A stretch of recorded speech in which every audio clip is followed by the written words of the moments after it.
Hi everyone, Chillax here and welcome back to another Anchor Panic video. So as you can see before you, we still have Frostjade's Raid Up banner, but her banner will expire on January 21st, which is a little over a week from now.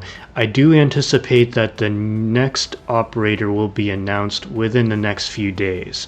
So I figured that now would be a good time to go over the Advanced Arena snapshot to give you guys an idea of what the top performing teams were in Advanced Arena before the countdown reset. I will be going over the teams by the top 3 players.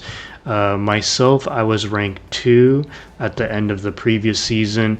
BoBoBo was ranked 3 at the end of the previous season, and Ivy was rank 1 at the end of the previous season. So let's go over the rank 3 players team first, which would be BoBoBo. Now he's a very tough opponent. I do lose against him from time to time.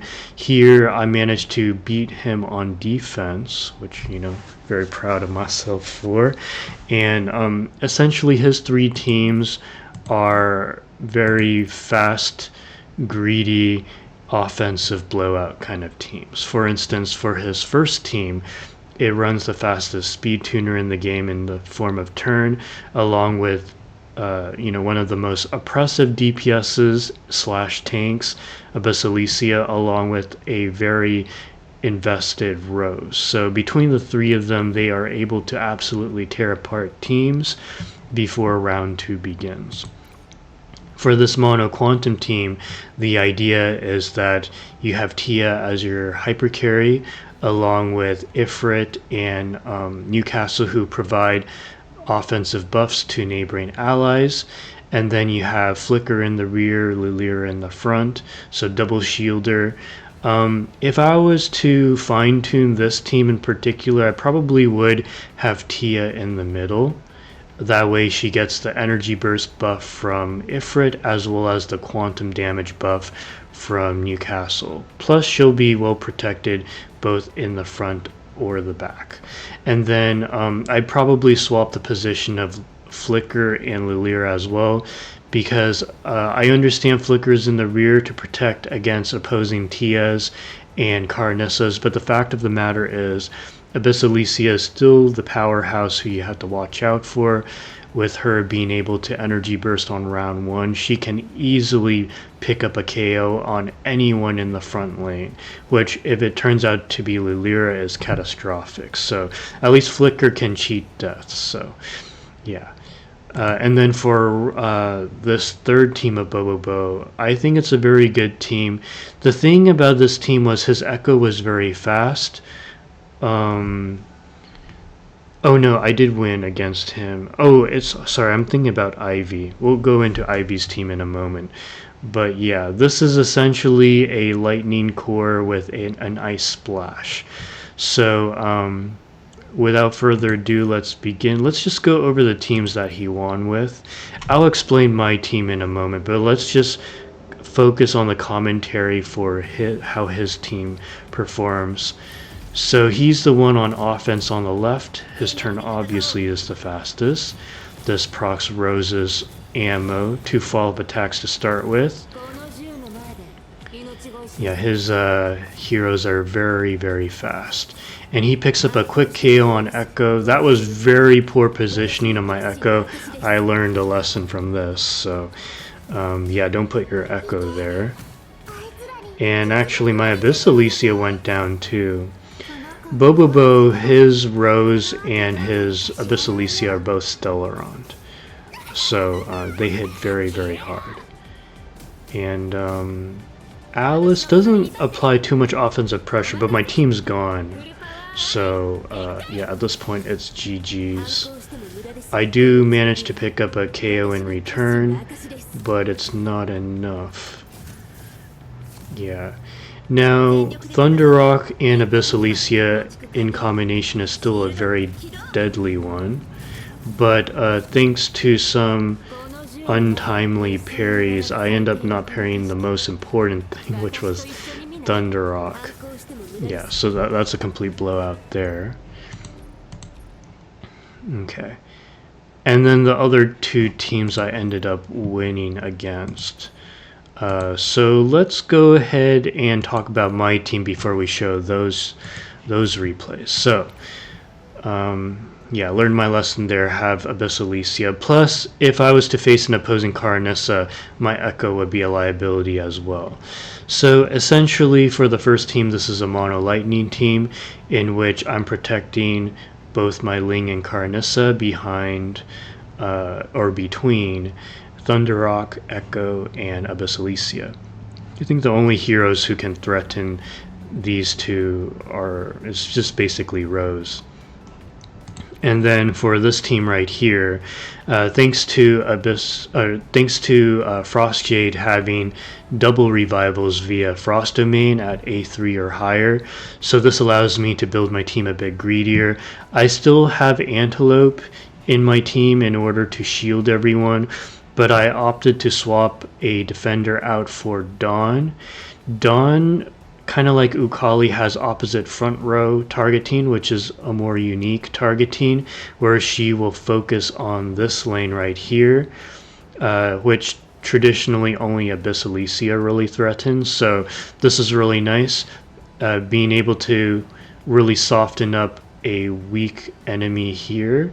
Is quite good. And Ukali also has opposite front row, so I'm essentially threatening two positions that are traditionally safe against everyone besides Abyssalicia. Yeah, and then I have Lang Jiao. Lang Jiao is such a superstar, being able to AoE freeze the enemies, and thanks to the revival insurance from Frost Jade, it allows my Lang Jiao pretty much a guaranteed freeze on multiple freezes on rounds 1 and 2. Not to mention Lang Jiao is a speed tuner by slowing down the enemies with the ice homology. And then here I'm basically protecting Rose and Tia with my shielders as well as my tanky speed tuner. So that's the idea there. Okay, so on defense I'll go ahead and show you how to my other teams work, like this almost mono ice team. I think once Plenilune, the ice defender, releases, I'll probably replace my Antelope for her. Yeah, so I proc the shield at the start of battle. I'm the one on defense. Yeah, and my Lang Jiao happens to be fairly fast. I've slowed down the enemies, which allows my Frost Jade to bump up in front of Tia, which is very crucial because Tia hits very hard. Yeah, if it wasn't for that, she could have picked up a KO on Dawn. But now my Dawn can retaliate.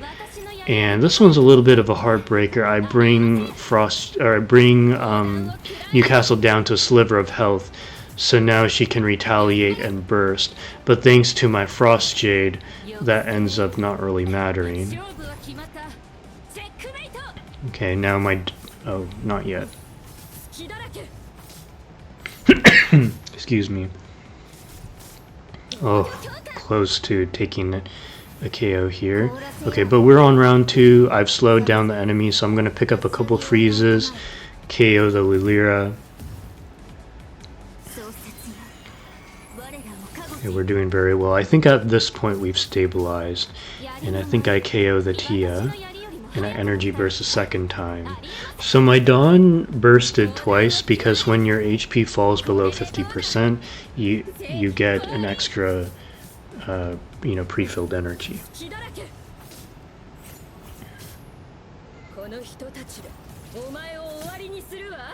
Yeah, and there's a frozen flicker.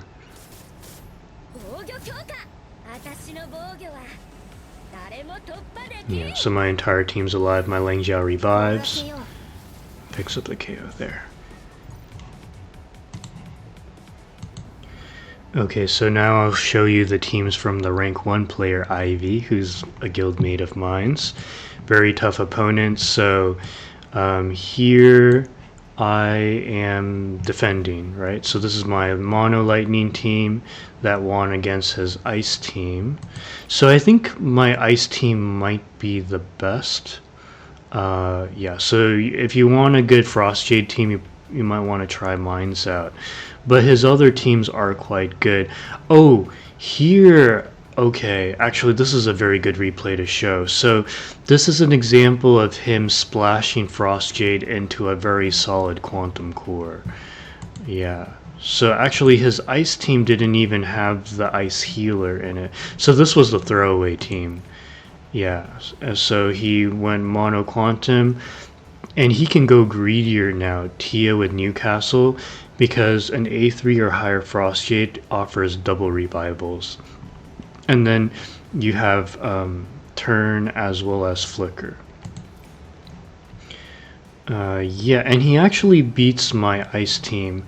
And the reason for that was because his Echo was faster than my Lang Jiao, and he ended up speed tuning. And his Abyssalicia is so fast that his Abyssalicia moved before my Frost Jade.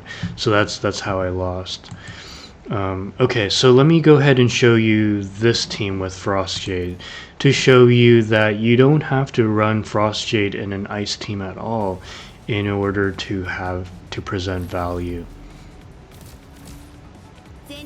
So this is good news if you're a player, like a fairly new player who picked up Frost Jade, but you don't have Ukali, and Dawn is like a fairly weak ice DPS, so it makes a lot of sense that if you don't really have ice operators built, just splash Frost Jade into a different elemental team. Frost Jade is still a must pull even if you don't have any other ice operators built at this time. Yeah, so now he's going to cast his Frost Domain, and this is huge. So in my case, even though technically my Lilira has a revival, but keep in mind that Lilira cannot revive herself, and she can only revive one ally, whereas an A3 Frost Jade can revive 2 allies. Not to mention, when the ally gets KO'd, they can persist in an ice state to serve as essentially an immortal barrier until they revive the following turn.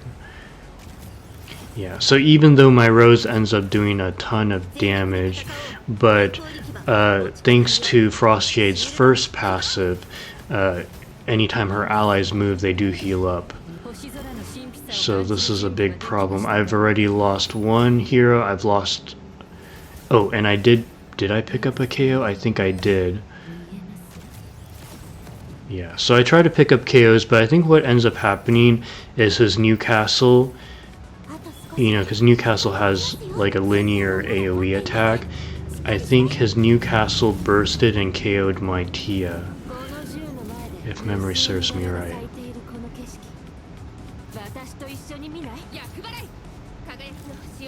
Okay, so I procced his revival for Flicker. And his Flicker ends up doing a ton of damage. It was pretty wild. So my Rose is on life support. But what's crazy is his Newcastle ended up KOing my Tia, and I think my Tia was at full health with a shield. So that was like a very powerful Newcastle there.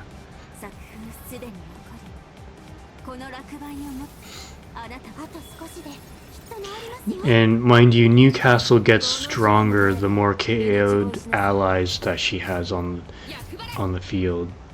So I had picked up a KO earlier, so his Newcastle is going to hit very hard. But he still has 4 very healthy allies, and the longer the battle draws out, the better, because Frost Jade can revive the same ally every 3 turns. So you revive, 3 turns pass, and then on round, like the round after that, if that ally was to get KO'd, they can go back to the frozen state to revive the following turn. So that's something to keep in mind.